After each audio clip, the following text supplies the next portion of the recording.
Kumain, no? Guys. Ito nga, nadali ko na ito niluto kong salad na ginawa kong salad. May halo yung pipino, labanos, celery, cabbage, ah, vinegar, lemon, tomato, onion, garlic, and spring onion, etc.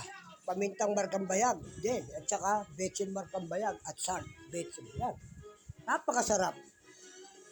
Yan ang salad ng ginagawang Lebanese.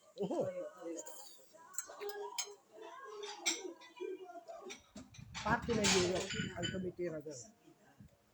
Siyempre ako, tumira na ako niyan, galing ako sa parte ng Europe. Kaya ako tumitira ng mga ganyan na mga kasamahan ko sa abroad. Gusto nila ako yung tumitira ng mga panang bupalo galing sa Africa. Tinitira ko yung ginagawa ko sinigang, pero kinakaskas ko mabuti, mabaho yung mangguyot. Marco, come here. Kain na tayo dito. Ayun pa ba? Marco, nagtatampo ka ba? Ha? Nagtatampo ka ba dahil hindi kita tinatawag? Kanina pa ako tawag si Marco. Hindi ka na. Siya na yung pinagluto ko nito. Susunod maglilitsyon ako ng baboy. Itirahin namin ni MJ tsaka ni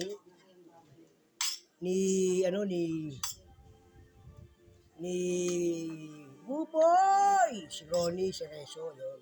Sige, mahal ko, kain ka na. Wop, tama yan. Pero sa akin, masarap yan, magkamay ako. Yan. Kasi pagka ganyan naman, mapapalaban sa akin yan. Okay, Marco? Okay? Pati mo naman si YouTube tsaka si Reels. Yes! Hoy! Happy New Year sa inyo lahat.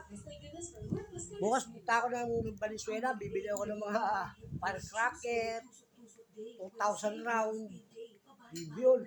Dahil yun na lang bibigay swerte sa atin pagkalas ng panahon. Sa blessing yun. Sa mga Chinese, nung nasa Hong Kong naman kami mag-asawa, ang hindi magbigay ng blessing yan.